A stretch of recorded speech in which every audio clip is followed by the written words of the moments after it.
Masuk ah.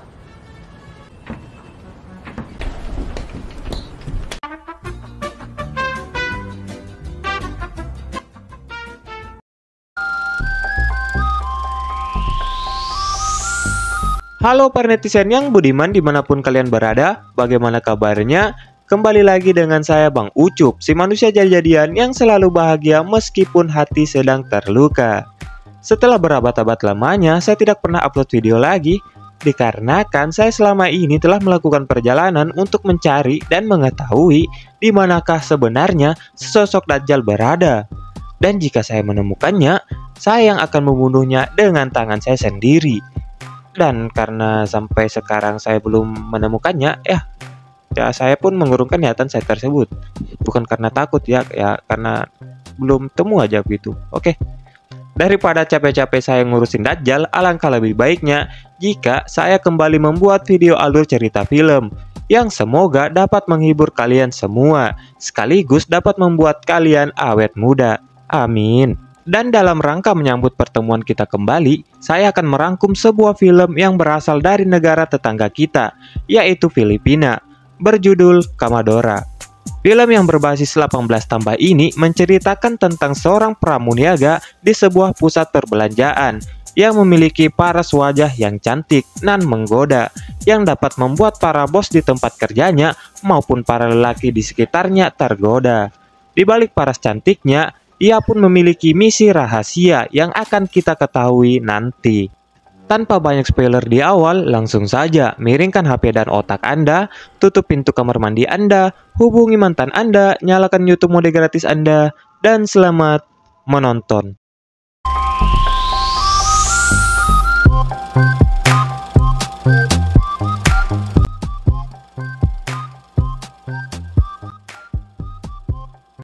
Film pun dimulai dengan diperlihatkan dua orang laki-laki yang sedang membawa mayat manusia untuk ditukarkan dengan sejumlah uang kepada sesosok misterius yang lengkap menggunakan pakaian serba hitam. Dan inilah Kamadora. Di awal cerita, kita akan diperkenalkan dengan seorang wanita cantik yang bernama Ica. Ica sendiri telah bertahun-tahun tinggal di kos-kosan milik Ibu Adeng dan anaknya bernama Abner. Karena memiliki perwatakan yang baik, Ica pun telah dianggap layaknya anak kandung sendiri oleh Ibu Adeng. Ica adalah seorang pramuniaga di salah satu pusat perbelanjaan terbesar di Filipina.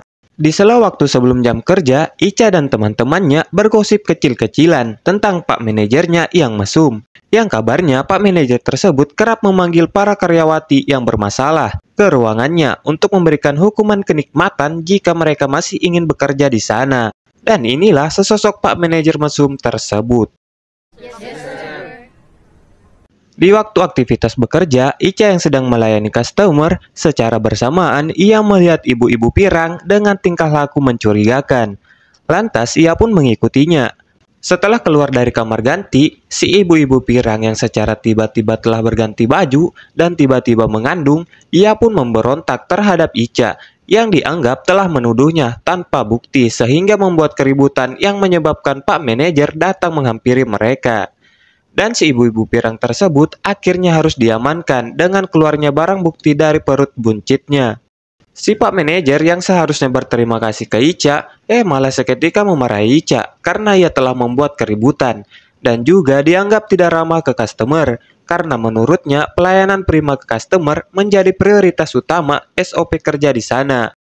Cerita pun sedikit bergeser, di mana kita akan diperlihatkan dengan sepasang kekasih yang merupakan pekerja di sana, yang sedang bergulat nikmat di selang waktu istirahat tiba.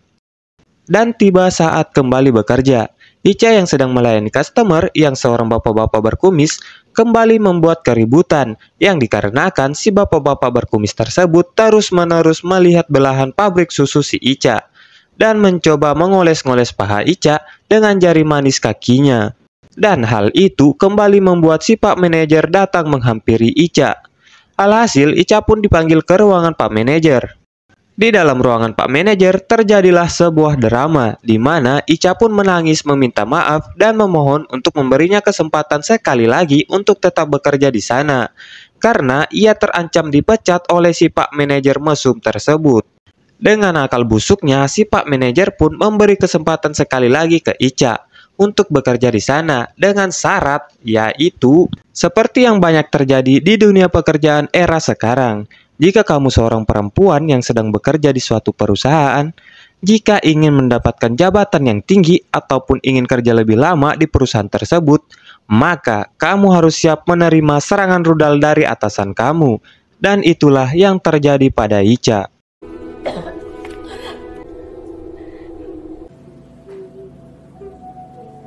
Film pun akan berfokus pada seorang pria muda yang gagah dan tampan rupawan yang menjadi pusat perhatian para karyawati di sana. Dan ternyata pria tersebut adalah anak dari pemilik perusahaan tersebut yang bernama Dev.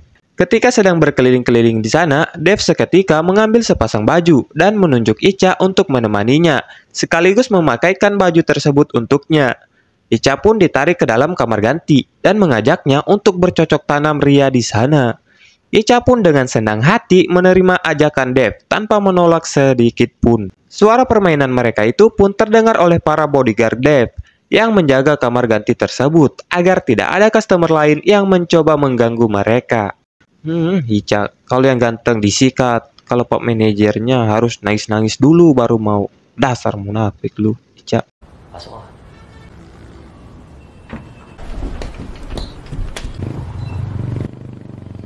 Sepulang dari bekerja, Ica pun telah ditunggu oleh seorang pria yang merupakan seorang polisi.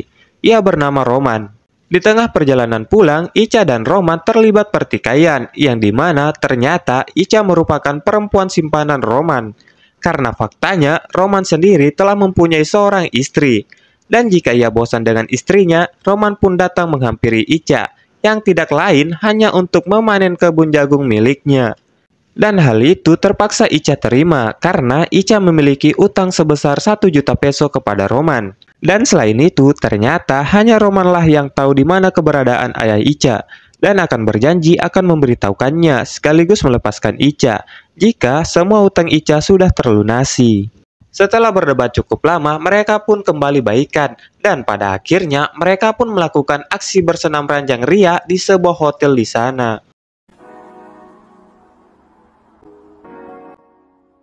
Keesokan harinya, Ica pun pulang dengan sedikit mendapat omelan dari Ibu Adeng karena tidak memberitahunya di mana ia menginap. Ditambah lagi, ia pulang dengan diantar oleh seorang lelaki.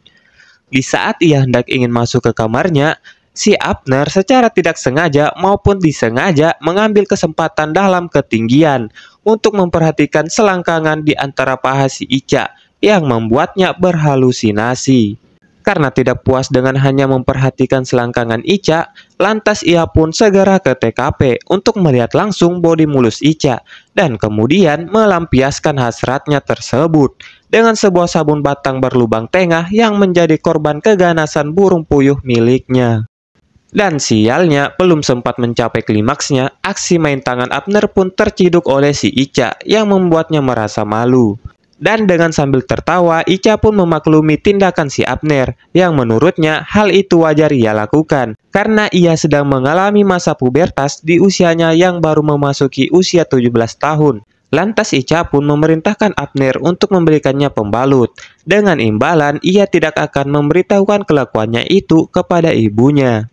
Setelah kejadian itu pun, hubungan Ica dan Abner menjadi lebih dekat, dan di saat mereka nobar film mantap-mantap bersama, pada akhirnya hal yang selama ini dihayalkan oleh si Abner akhirnya menjadi suatu kenyataan.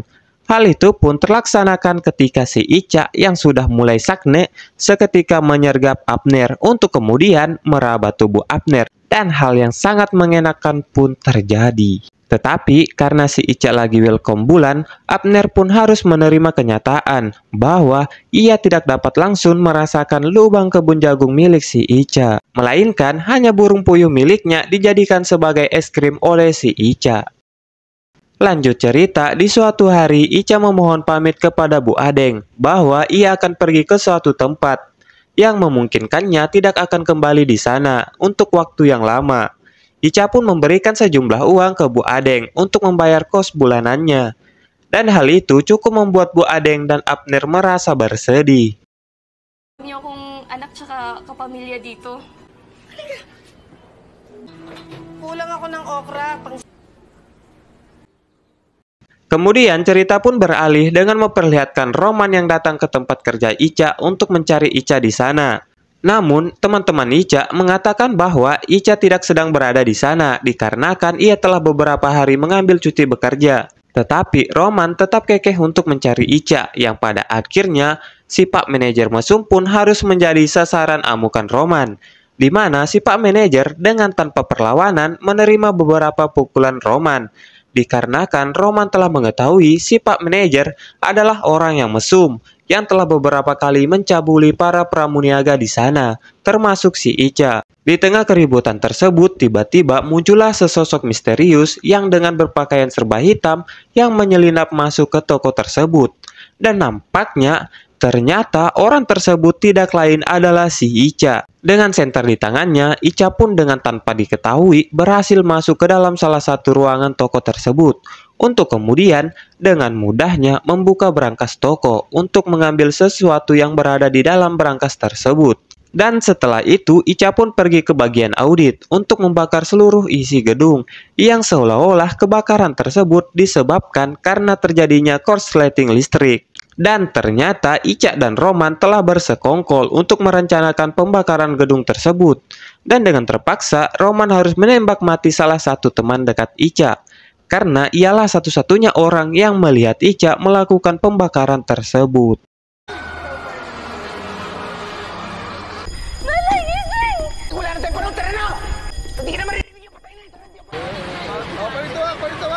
Dan film pun akan flashback ke masa lalu. Di masa lalu, Ica yang masih muda dan tidak memiliki keluarga, saat itu Roman menemukannya untuk menampung Ica di rumahnya. Namun, keberadaan Ica di sana tidak disukai oleh istri Roman, yang di setiap harinya Ica harus mendapat siksaan darinya. Tetapi, Roman selalu membela si Ica, dan karena hal itulah istri Roman sangat membenci Ica. Dan pada suatu ketika, di saat Ica tertidur lelap, Roman pun datang meraba pabrik susunya Ica untuk kemudian memaksa Ica untuk bercocok tanam dengannya. Mau tidak mau, Ica pun harus mau memberikan keperawanannya untuk Roman si polisi bejat tersebut. Dan pada akhirnya perselingkuhan mereka itu pun telah diketahui oleh sang istri yang membuat Ica harus diusir dari sana. Si Roman yang masih ingin menikmati tubuh muda Ica, lantas ia pun membawa Ica ke tempat persembunyian para saksi mata dari beberapa kasus-kasus besar yang terjadi di dunia politik maupun kriminal di sana. Di sana Ica pun membaur dan akrab dengan salah satu penjaga tempat persembunyian tersebut yang dengan senang hati mengajari Ica bela diri dan juga menembak. Matapang at maging kita din kami ulit ng araw. Makakatakas din ako sa... Dan disinilah film akan memperlihatkan Ica dan Dev pada saat pertama kali mereka bertemu. Di masa lalu, Ica secara tidak sengaja telah menyelamatkan nyawa Dev dari ancaman segerombolan penjahat yang mencoba membunuhnya. Atas rasa terima kasihnya, Dev pun memberikan sejumlah uang kepada Ica beserta kartu namanya. Dan kemudian ia memperkerjakan Ica di pusat perbelanjaan milik ayahnya. Dan faktanya, ternyata Dev dan Ica telah sepakat untuk bekerja sama untuk menyusun sebuah misi rahasia, di mana Dev dan Ica telah merahasiakan hubungan mereka, seolah-olah mereka tak saling kenal, agar Ica dapat menjalankan misi rahasia tersebut dengan lancar dan sesuai rencana.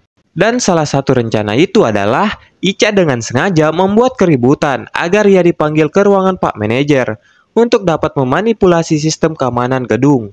Karena faktanya perusahaan milik ayah Dev tersebut memiliki hutang yang cukup besar dan terancam bangkrut. Untuk mengatasi hal tersebut, Dev pun berencana membakar perusahaan milik ayahnya itu agar dapat mengklaim dana asuransi yang berjumlah 250 juta peso. Dan aktor di balik rencana Dev itu pun tidak lain adalah si Ica yang dengan leluasa masuk ke bagian audit kantor untuk mengambil dan melenyapkan beberapa dokumen dan file penting yang merupakan bukti bahwa perusahaan tersebut terlilit hutang dan terancam bangkrut. Bahkan Ica pun memalsukan kematian dirinya dengan memanfaatkan jasad teman dekatnya yang telah tewas di peristiwa kebakaran tersebut.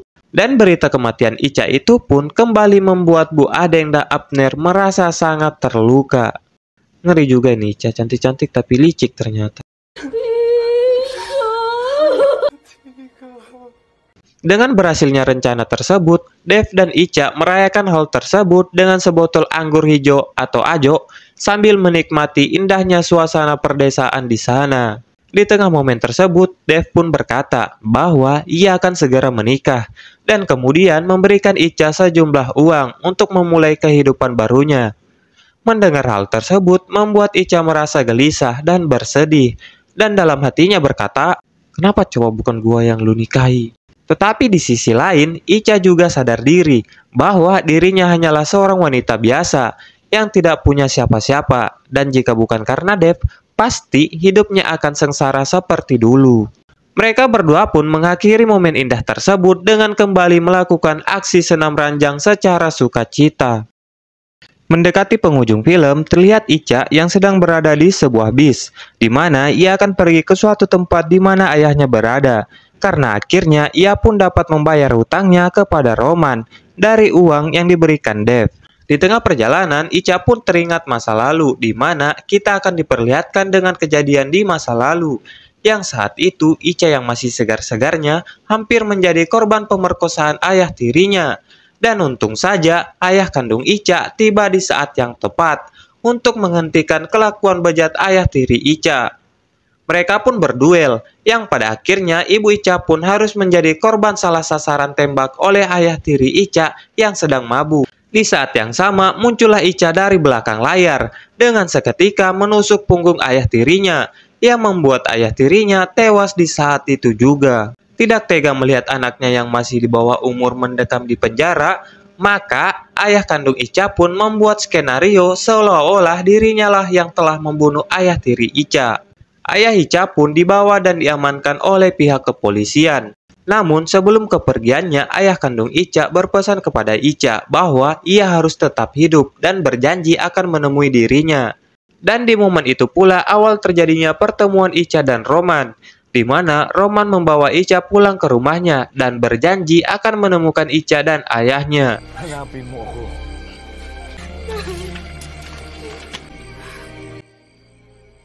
Lanjut cerita, Ica pun akhirnya telah sampai di sebuah tempat lembaga narapidana yang telah diinformasikan oleh Roman sebelumnya. Dan betapa terkejutnya Ica bahwa ia mendapat kabar dari penjaga lembaga tersebut bahwa ayahnya telah lama meninggal yang disebabkan oleh wabah virus corona pada tahun 2020 lalu. Mendengar hal itu, Ica pun merasa sangat terpukul dan berencana untuk membalas dendam kepada Roman karena ia merasa Roman telah mempermainkannya. Di akhir film, kita pun akan diperlihatkan dengan momen yang sama dengan di awal film tadi. Terlihat ada dua orang pria yang sedang membawa sebuah bingkisan hitam yang berisikan mayat seorang pria. Dan mayat tersebut adalah si Roman yang telah dibunuh oleh kedua pembunuh bayaran tersebut atas perintah sesosok orang berpakaian serba hitam yang tidak lain dan tidak bukan orang tersebut adalah si Ica. Dan film pun tamat.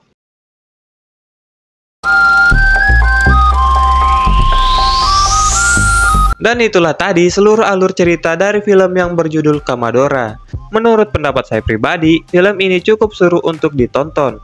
Karena selain memiliki cukup banyak adegan panasnya, ceritanya juga sangat menarik untuk disimak bersama. Ditambah lagi dengan adanya karakter si Ica yang nampak polos namun ternyata sadis juga.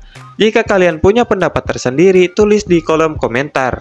Support terus channel ini dengan cara klik subscribe, like, share, and comment agar saya lebih semangat lagi buat alur cerita film. Jika ada kesalahan kata dan sebagainya, mohon dimaafkan. Saya Bang Ucup mohon pamit undur diri. Sampai jumpa di video selanjutnya. Bye-bye netizen.